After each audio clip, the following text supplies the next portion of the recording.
morning and thank you for joining the Market Entry Insights interview with the UK-India Trade Portal.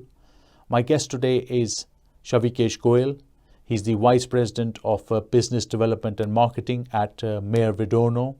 Maier Vidorno are a leading market entry firm with a strong presence across India.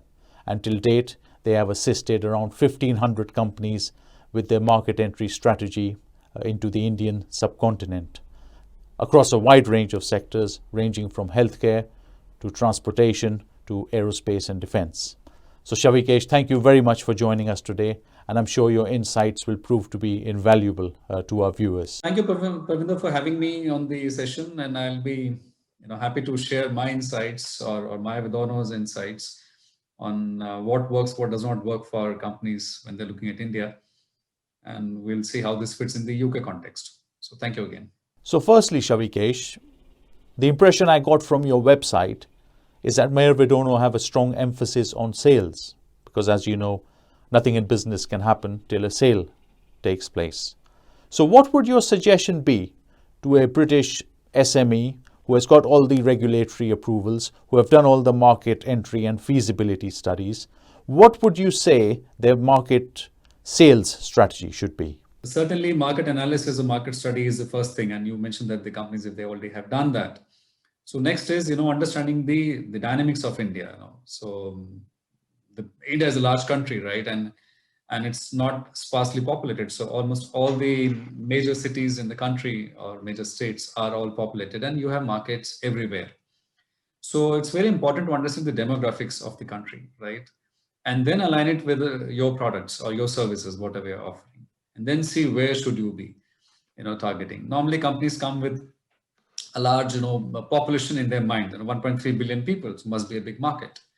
But as market studies normally point out, or in this case would have pointed out, that the market may be small, much smaller, because of the high quality and high price. Typically, international or British products would come at, and which is where you have to choose where you would want to. You should not be spending your energies where maybe it takes 5 years to establish a market. So there, I would say location analysis, which companies most of the times don't do, would be equally important besides a market analysis. And when you do a market analysis, don't just look at the market size, also a market potential you would be able to capture out of that market size. So, and accordingly that, will help companies formulate a strategy.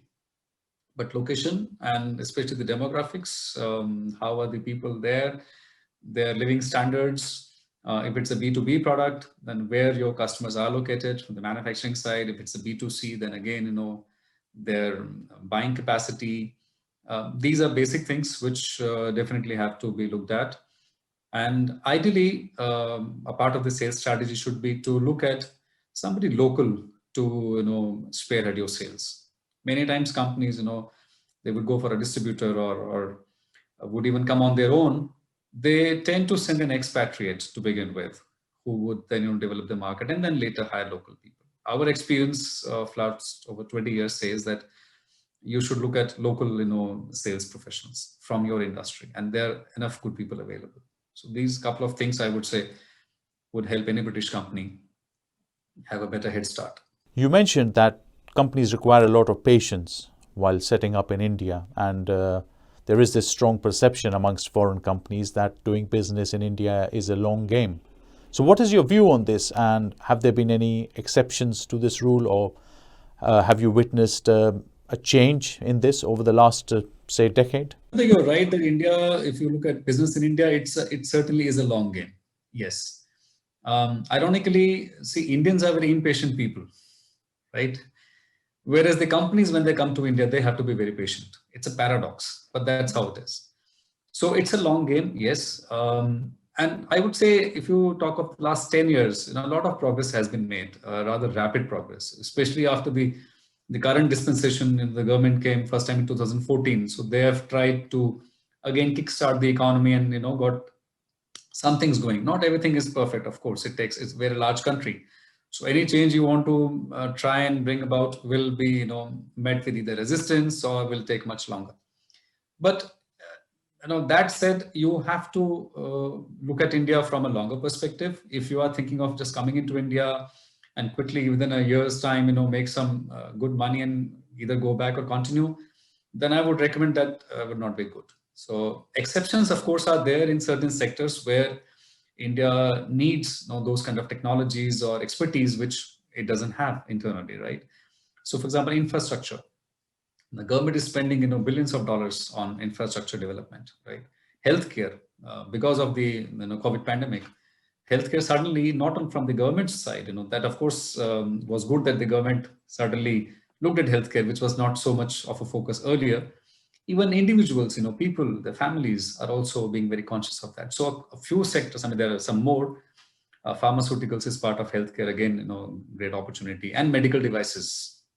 We've learned from COVID that all these areas India lacks woefully actually, and there's enough scope for improvement. So companies which are looking at these possibilities can make an early start, but generally speaking, it takes time in India, primarily because maybe the Indians want to understand whether you are here for the long run or you're just going to be testing waters and going back. So that confidence building takes time. Culturally, we would like to have relationships, built before businesses are built, or we conduct business. Relationships don't happen overnight. So the companies have to understand that. If that, answers your question. As you know, there are a lot of cultural differences, not only in the way we do business, but in the way we conduct sales. What marked differences do you think companies should be aware of when entering the Indian market? Price continues to be a major issue for everyone. Culturally, while in the last about, I would say 15 to 20 years, the shift has been happening towards quality, but that price continues to be, a big challenge for companies who are looking at India. Now, obviously, a high quality will come at a higher price. That's a no-brainer. But if you look at companies in India or customers in India, whether it's a consumer or a B2B customer, they are always looking for the best quality at the cheapest price, which is again, a paradox, but or an oxymoron, if I may say. But that's how it is. Now, this is something which it takes years for companies to come to terms with. That they cannot accept that this is how is it possible.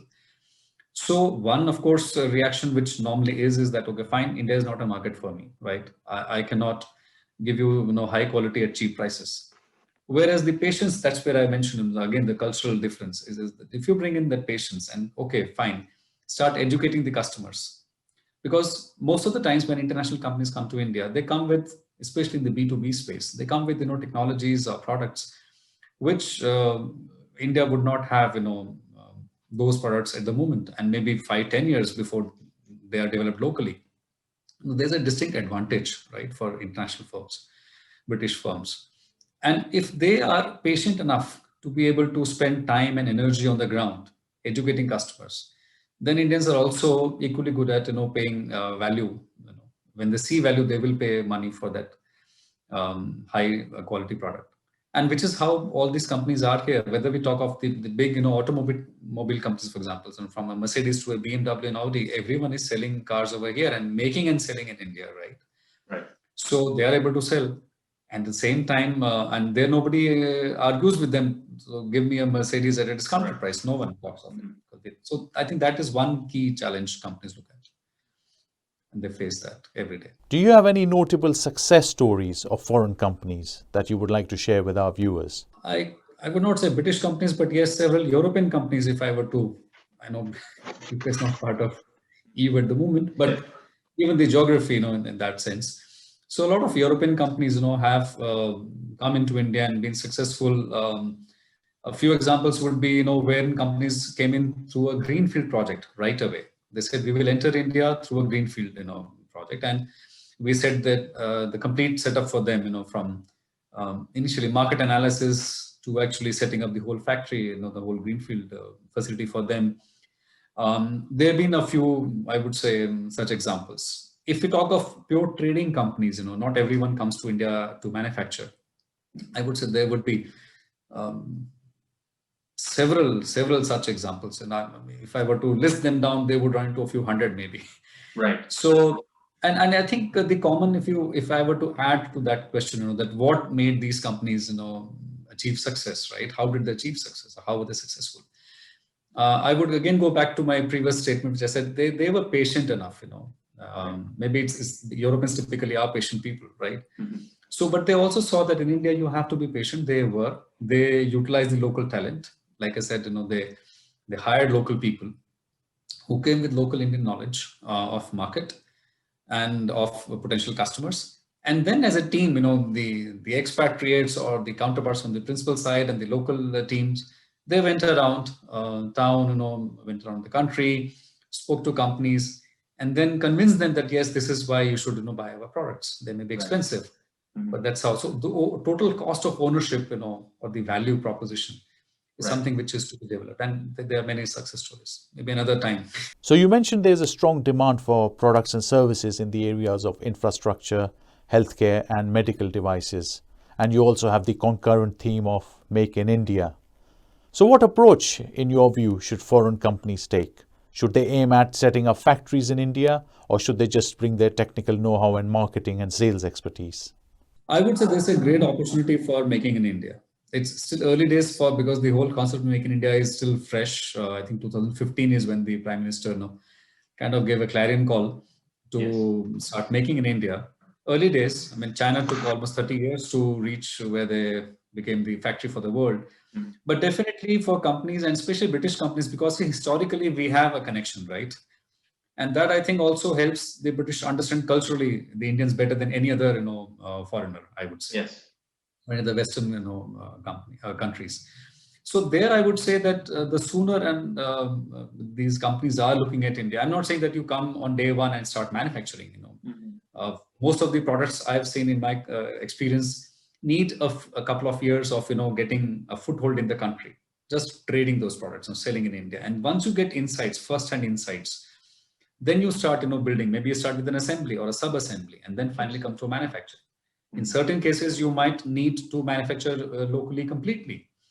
Certain areas like aerospace and defense, right?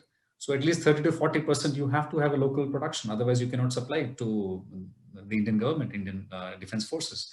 Right. So depending on which sector you come from, there would be opportunities which would be immediately there to start making in India, and could be, but I would say anywhere between 1 to 5 years horizon, if you have a window of that period, would be good enough for companies to start already thinking. Because let's think of it. When you were to set up a factory in India, right? Basic factory to start something, it still is at least a 18 to 24-month project. Yes. It's not that today you decide and 3 months later you'll have a factory up and running. So which means even if you want to start a factory or production 2 years later, you need to plan now. Yes. And in India, you need to do an extra amount of planning. It's like the Murphy's Law. If something can go wrong, it will go wrong. Yes. So it should be a larger part of the strategy, not just a tactical move that, okay, fine, now I'm having some sales in India, so should I start manufacturing? It will take time. Even if you were to acquire an existing facility, still take at least 12 months. I can assure you nothing will move before 12 months. But that should not deter companies saying, okay, fine, it takes so much to just set up a factory. Yes. Why should I manufacture at all? We discussed earlier, it's a long game. And lastly, in your view, what market trends should people be aware of or wary of given the whole scenario around COVID-19? So COVID-19, India, I would say, has managed fairly well. Whether it's the credit should go to the government or to the people or our genes, I don't know. But we have been able to keep it under check. Yesterday's figures on COVID pan-India were about 28,000 new cases. In a country of 1.3 billion people, only 28,000 new cases. And these have been steadily going down since January peak of about 100,000 cases a day. So, and our recovery rates are, I think, close to 94%. So if you see COVID, if you were to move on the streets, in the markets and all, I don't think you will even figure out, other than the people wearing masks, that there is a COVID, pandemic hitting the country. I would say business is back to normal. So trends, I would say, in personal healthcare, of course, I mentioned earlier, everyone, got really, other than the government, people also got conscious of health, good health. And because of the, being, let's say, cocooned in their homes for so long, almost 9-10 months, in fact, today's Times of India has as a big, news item on that, which says that people are coming back with a vengeance, on a shopping spree. Everything, from clothing to cars. You would be surprised in these, depressing times in terms of business globally. If you see, there are waiting times for 3 to 6 months for any brand of car you want to buy in the market. Anyone, 3 to 6 months. Some cars have a waiting list of 8 months. So it's unbelievable. And this is live, data I'm talking of as we speak now. So I would say India has really not, given much credence to the pandemic, or Indians at least are not really worried so much about the pandemic. We are like, business back to normal. Yes, on the fall side, it could be also not so good, because when so many people are out on the streets, the chances of spreading the infection are higher. But as I said, yesterday's count is about 28,000 new cases in a day. So it's gradually every day coming down. I think it's the lowest in the last 5 months we've had yesterday. So this, I would say, is a trend, and this applies to both. So when a consumption is increasing, obviously you need manufacturing for that, right? So both B2B and B2C. I would say more for B2B at the moment, because we have enough consumer products of all kinds.